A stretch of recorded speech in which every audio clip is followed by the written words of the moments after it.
capítulo 12 do livro do Êxodo, capítulo 12,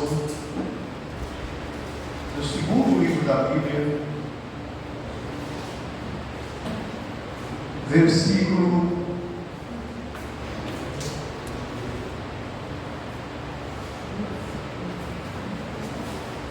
7 e versículo 13. Nós vamos ler o 7 e o 13 do capítulo 12. E diz assim o versículo 7 do capítulo 12 do segundo livro da Bíblia, livro do Êxodo: e tomarão um pouco do sangue e passarão sobre os dois umbrais e sobre as vergas das portas das casas em que o comerem. Versículo 13: o sangue, porém, será para vós um sinal nas casas em que estiverdes. Quando eu vir o sangue, passarei adiante. A praga de destruição não vos atingirá quando eu ferir o Egito. Amém? Podemos sentar em nome de Jesus. Eu gostaria de ser sucinto nessa mensagem. Essa palavra é uma palavra que, por certo, eu mandaria um tempo bom para a gente falar sobre ela, que tem a ver com o dia de hoje, com o dia de Páscoa, com a Páscoa, que inclusive hoje eu mandei no grupo um vídeo falando sobre isso, sobre a comemoração errônea em que o mundo comemora a Páscoa do Senhor.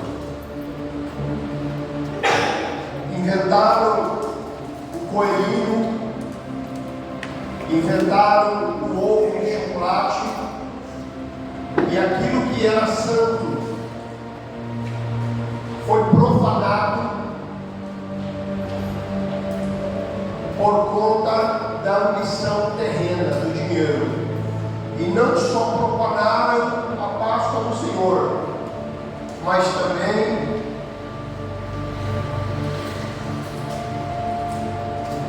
inculcaram na cabeça, na mente da humanidade, uma mentira terrível, horrível e perigosa. Eu dizia no vídeo que o pai da mentira, segundo a Bíblia, é o diabo, e quando nós aprovamos a mentira do diabo, nós estamos aprovando o próprio diabo. E no dia de hoje, muitos crentes profanaram o nome de Jesus, porque deram um ovo de Páscoa para o seu filho, alimentando a mentira de Satanás.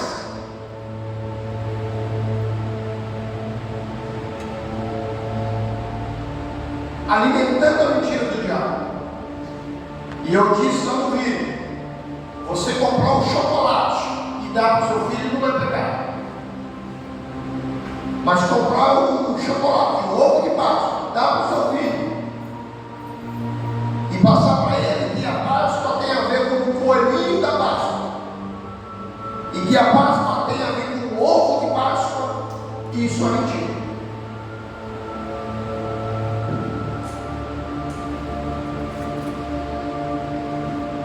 No capítulo 19, aliás, no capítulo 15 do livro de Gênesis, mais precisamente no versículo 18, Deus faz uma aliança com Abraão, e nessa aliança uma promessa de bênção e vitória, uma bênção inclusive que alcançaria todas as famílias da terra. E disse para Abraão que a família dele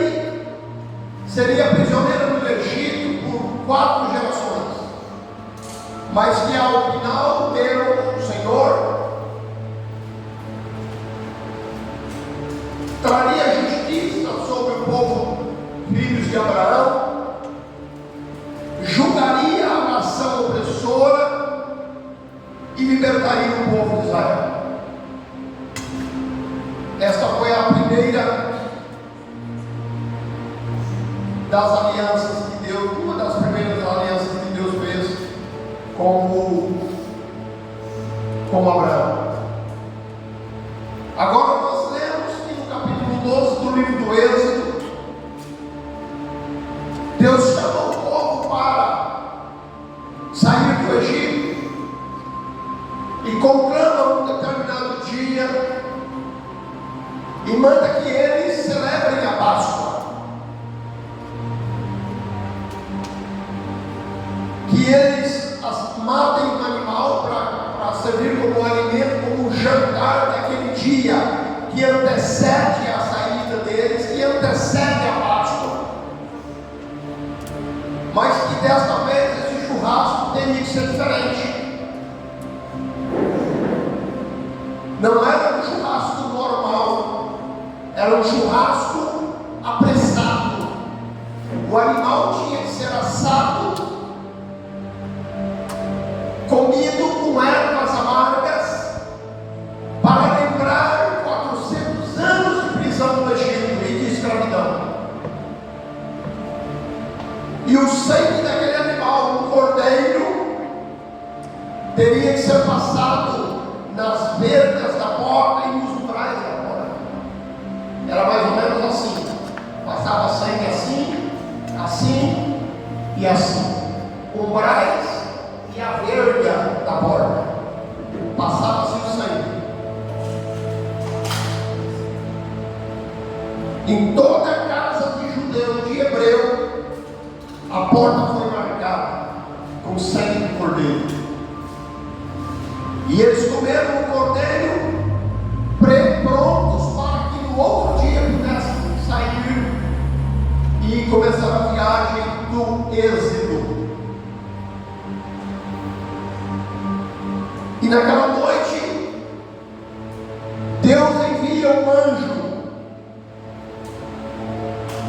e aquele anjo matou todo o primogênito de toda a família que não tinha a marca do sangue, desde a família escrava até da família real. Todo primogênito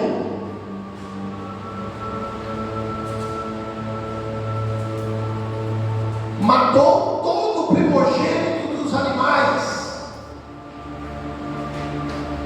dos bois, das vacas, das ovelhas, das cabras, dos jumentos, dos cavalos, dos cachorros, dos gatos, tudo que era propriedade do Egito, que tivesse um filho que nasceu primeiro, naquela noite o anjo de Deus matou. Mas a Bíblia diz que na casa dos hebreus não houve nenhum plano. Pelo contrário, eles saíram com as famílias e foram embora. E a palavra do Senhor diz: o sangue, porém, será para vós um sinal nas casas em que estiveres. Esse foi o memorial da Páscoa. O memorial da Páscoa.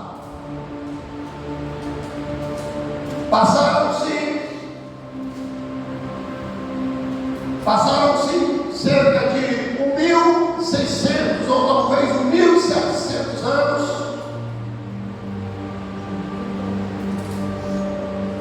E Jesus Cristo surge no cenário da história, no cenário da humanidade,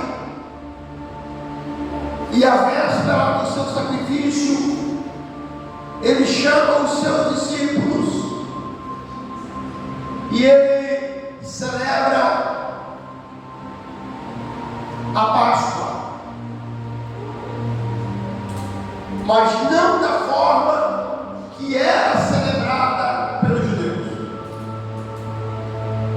Nós lemos isso nos evangelhos, e eu quero ler com você o Evangelho segundo Lucas, capítulo 22.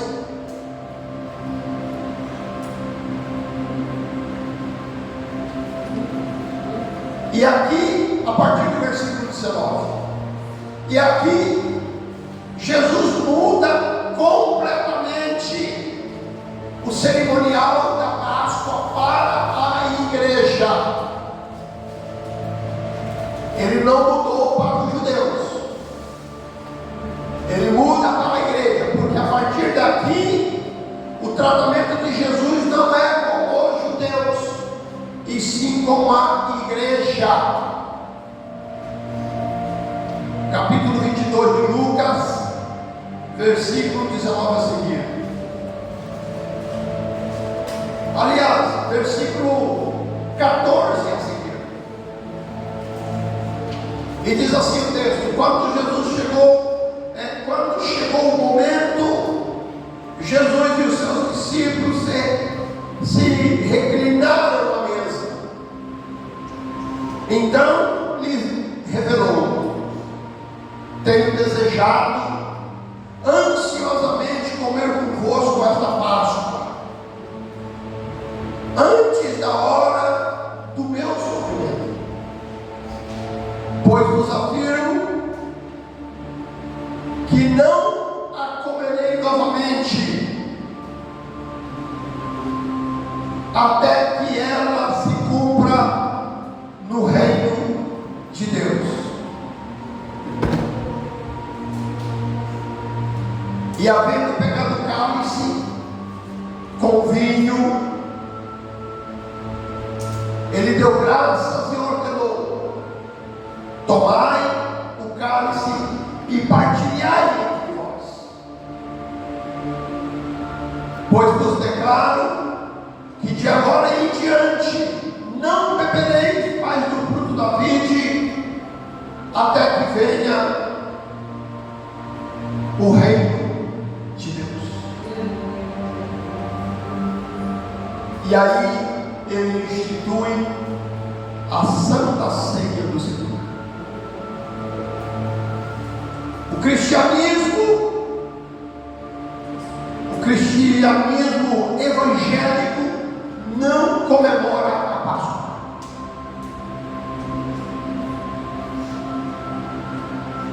Porque Páscoa não é festa de cristão, Páscoa é festa de judeu.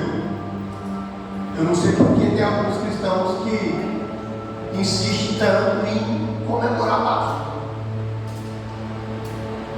com coelhinho, com ovo de chocolate recheado, que é uma delícia. Mas Páscoa não é festa de cristão, é festa de judeu.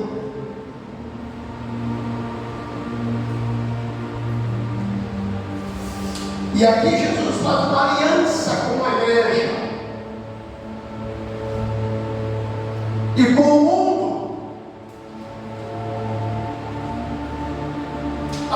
abrogando a prática da lei,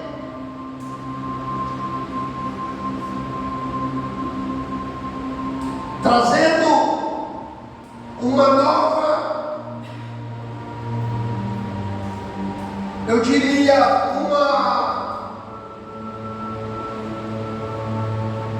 um novo modo de entender as Escrituras. Ele trouxe uma revelação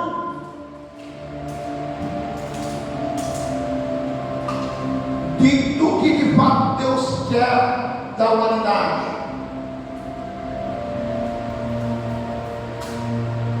Ele traz aquilo que nós chamamos de libertação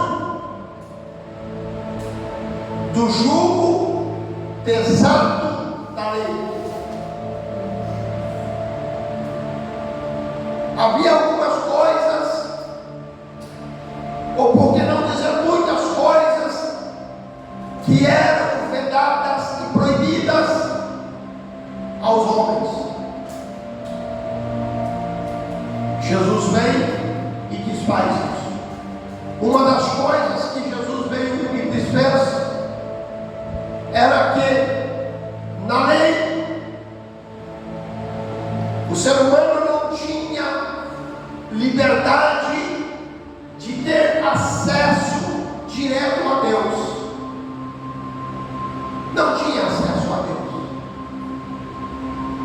Deus estava representado no templo por uma arca de madeira coberta de ouro, e dentro dela tinha algumas coisas. Tinha uma porção de maná, as tábuas da lei e a vara e o galho que floresceu na mão de Arão, que era um testemunho daquilo que Deus havia feito no deserto por 40 anos. Essa arca estava num lugar do templo que era inacessível aos seres humanos, e o que separava essa arca era um véu feito de linho tecido com fios de ouro, super grosso, um véu inteiriço, uma única peça que vedava o santo lugar do santíssimo lugar, e somente o sumo sacerdote,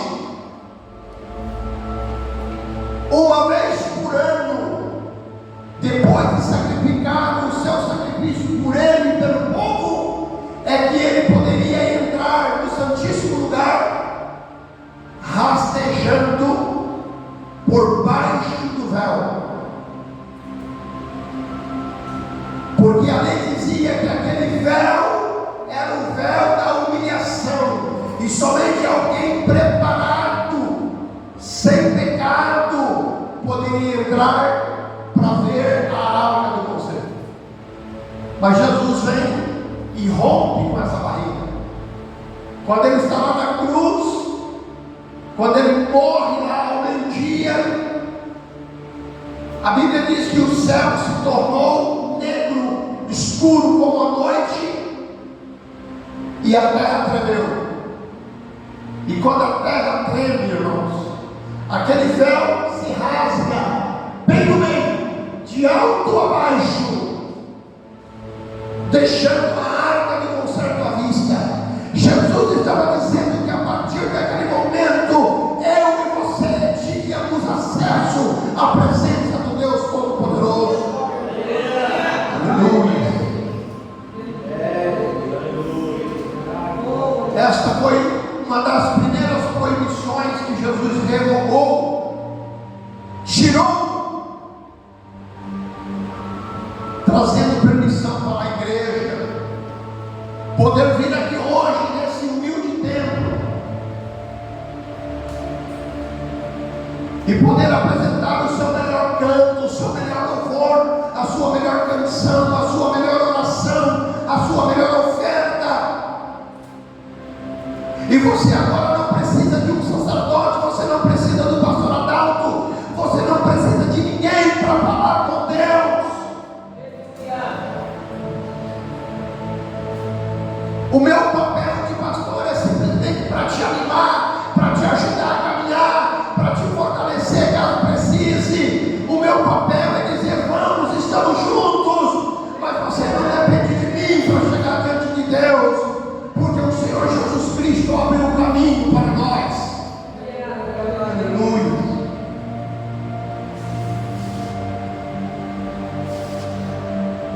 Aquele caminho aberto é a nossa Páscoa.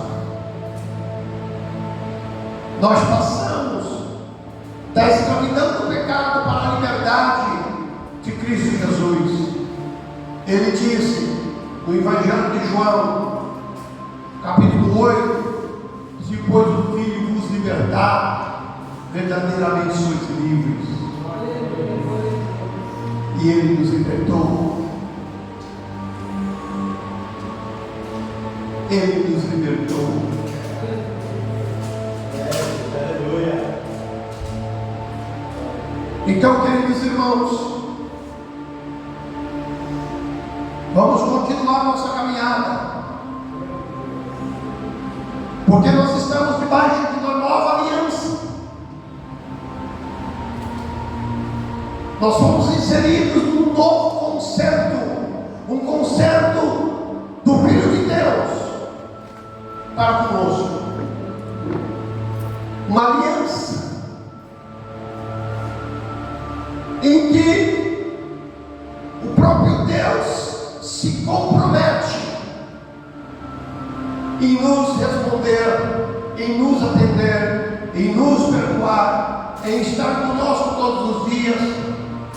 Lá no final, no último capítulo do Evangelho de Mateus, escrito por Mateus, Jesus diz: olha, eis que estou convosco todos os dias até a consumação dos séculos.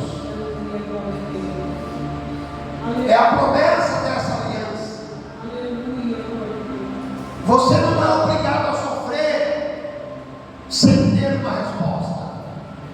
O judeu sofria as mazelas do pecado, mas só podia sentir alívio quando ele levasse um boi, ou um bezerro, ou um cordeiro, ou um carneiro, ou um bode, ou um pombo para ser sacrificado. Ele dependia da boa vontade do sacerdote. Quantas vezes o judeu pobre não tinha como levar um boi, levava um cabrito, porque o cerimonial era uma vez por ano. Ele levava um cabrito, porque ele se sentia pecador, ele se sentia imundo diante de Deus.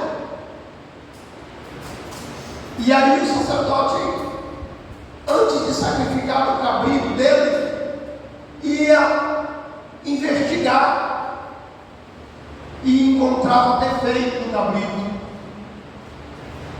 Mas a lei dizia que a oferta pelo pecado não podia ter mancha alguma. O sacerdote passava o dedo centímetro a centímetro no pelo do animal, analisava o animal todo para ver se tinha alguma cicatriz, algum ferimento. E quantas vezes o judeu voltava para casa triste porque a sua oferta havia sido reprovada? Eram escravos da lei. Eram escravos da lei. Mas agora não. Agora nós não dependemos do sacerdote.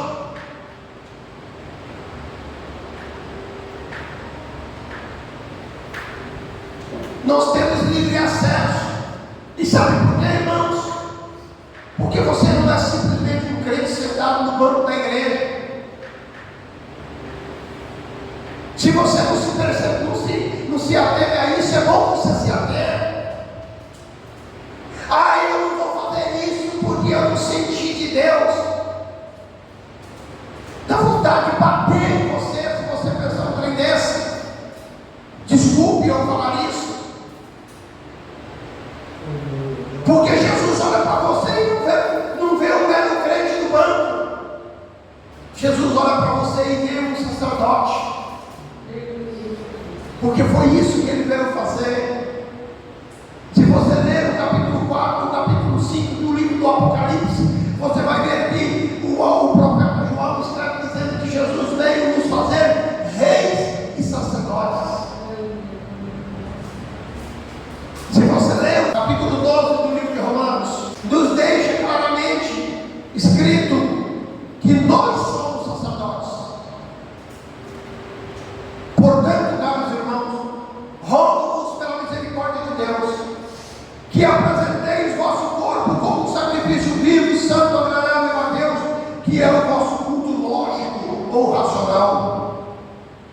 E não vos amoldeis ao sistema do mundo, mas sede transformados pela renovação das vossas mentes, para que experimenteis qual seja a boa, a agradável e perfeita vontade de Deus.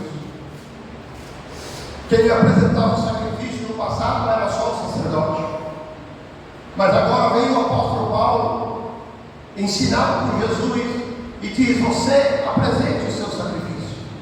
Está dizendo: você é o sacerdote. Você é a sacerdotisa da sua própria vida. Você agora tem um caminho aberto para Deus. Você não depende de ninguém, senão somente de Cristo, para exercer o seu sacerdócio a favor da sua própria vida e da vida daqueles que dependem de você. O caminho está aberto.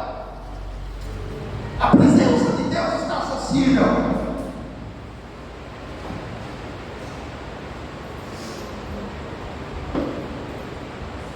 Então nós temos que parar com aquela coisa de dizer assim, que eu só faço se eu sentir de Deus. Você não tem que sentir nada de Deus. Eu fico bravo com os crentes quando os crentes começam isso, pastor. Você não tem que sentir nada. A única coisa que a igreja tem que fazer é obedecer o pastor Adão. Está certo isso, querido? Está certo? Eu quero que você responda para mim, está certo ou não? Está errado. Você não tem que me obedecer. Você tem que obedecer a palavra de Deus.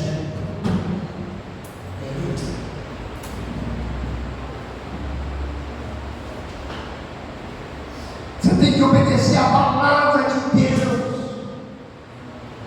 Pare com essa coisa, se eu sentir eu faço. Eu não vou fazer porque eu não senti. Pelo amor de Deus, obedeça a palavra de Deus. Porque você vai entender o que eu vou dizer aqui agora. O dia que o Espírito Santo de Deus falar com você, o que Ele falar com você, você pode vir nessa Bíblia e procurar, e você vai encontrar respaldo para aquilo que Ele falou com você. Porque o Espírito de Deus jamais falará algo que não tenha respaldo na Bíblia Sagrada. Você está entendendo? Outro dia eu convidei alguém para pregar aqui. Sabe o que ele me disse? O obreiro: pastor, eu vou orar, e se eu sentir de Deus eu vou pregar. É um bom pregador, mas aqui nessa tribuna nunca mais ele prega. Ele já não pregou e não vai pregar mais, porque eu nunca mais chamo ele. Porque o crente que vai sentir de Deus para ir pregar a palavra de Deus não é crente. É uma mentira. Por quê? Porque a Bíblia diz: ide por todo mundo e... Você precisa sentir isso? Não precisa. Já foi falar para você fazer. Jesus não vai dizer para você falar de novo uma coisa